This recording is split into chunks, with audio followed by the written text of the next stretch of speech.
sa atong pagkahuyang igsuon, sa atong pagkinabuhi dinhi sa kalibutan, sa atong pagkatawhanon, kung mugawas man ang atong pagkatawhanon, tabangan gid kita sa Espiritu sa Dios aron malig-on ang atong tagsa-tagsa ka kinabuhi.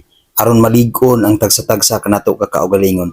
Bisan dili kita mahibalo nga moampo ngadto sa Ginoo, apan kung atong tugutan ang atong kaugalingon, tugutan nato ang tagsa-tagsa kanato ka kinabuhi nga mopuyo ug mosulod ang Espiritu sa Dios, mahibalo gayud kita kung unsaon pag-ampo ngadto sa Ginoo, kung unsaon siya pagsampit sa matinud-anon gayud nga paagi.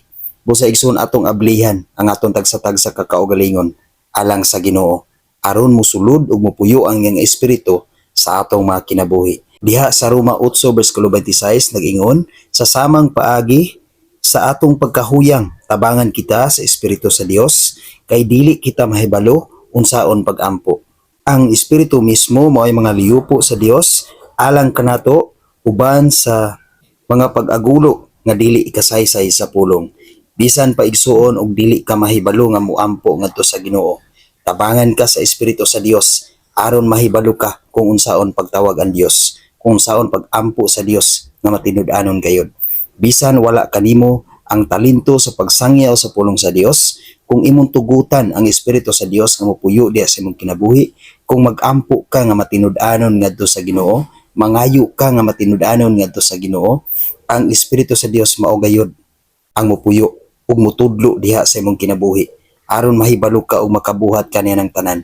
Doon na kay kadasig sa pagbuhat niya ng tanan tungod kay ang Espiritu sa Dios nipuyo man diha sa imong kinabuhi. Mao na importante kay igsuon nga ang Espiritu sa Dios atong papuy-on sa atong mga kinabuhi.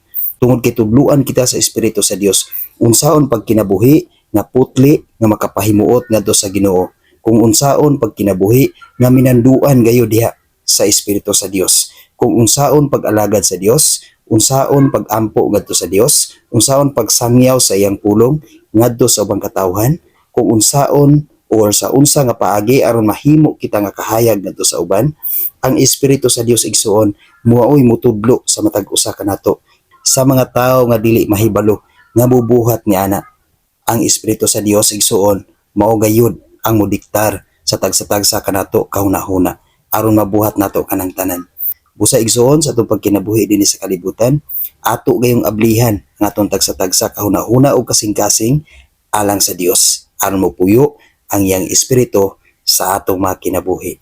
Ayaw gayud kalimti ang pulong sa Dios igsuon nga bisan huyang kita, bisan pa man sa atong pagkahuyang, kung naa ang espiritu sa Dios, tabangan gid kita niya sa pagbuhat niya ng tanan. God bless sa tanan.